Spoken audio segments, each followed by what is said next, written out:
Hey guys, this is Blake from Paso in Austin, coming to you on day 4 of our Wine Folly 34 wine tasting challenge. And today we're going to be tasting Merlot. This Merlot is from California and specifically from Paso Robles or Paso Robles, however you want to say it is fine.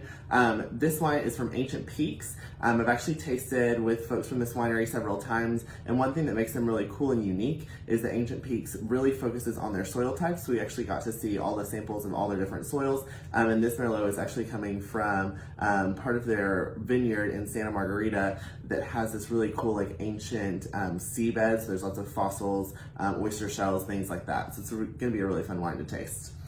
So we want to get our white sheet of paper out, go ahead and analyze color today.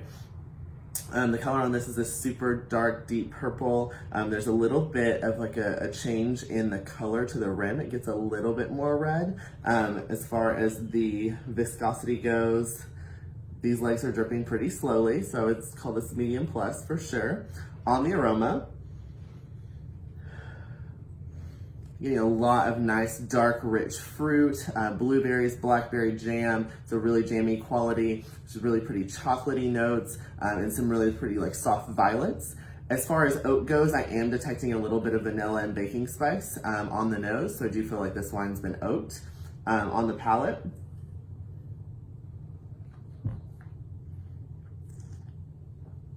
yeah, so we've got a lot of that dark fruit is there, those blueberries, blackberries, currants, very velvety, a little bit less jammy than they were on the nose.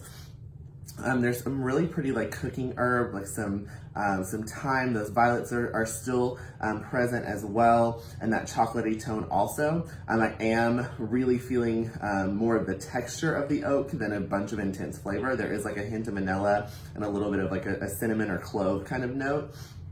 But the wine is really textured. Because I know this wine, I know that it spends almost 2 years in oak, but only 25% of it is new. So we're getting lots of really pretty texture from that oak aging on the palate, but we're not getting a ton of that like super oaky flavor. It's really not covering up the wine at all, which is really nice. As far as acidity goes, the acid on this is medium to medium plus, kind of between those two. The tannins are medium plus for sure. I'm definitely getting some dryness on my mouth, but it's super velvety and super silky. So it isn't like too dry. I'm not like craving food.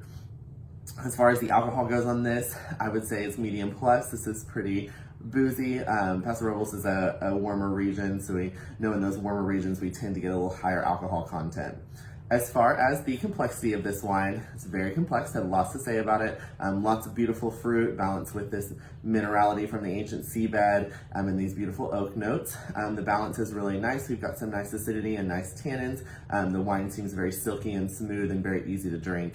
As far as do I like it? Absolutely, I love this wine. As I told you, I've tasted with the winery before, and they make really beautiful and complex things. This would be really, really great with food, killer with cheese, but it's also on a day like today, palatable enough to just be sitting outside and enjoying this beautiful weather, and enjoying it on its own. Thank you guys for watching. Once again, if you wanted to try this out, we do have those sample cups available, or you can just come in and buy the bottle. I promise you won't be disappointed. Cheers and have a great day.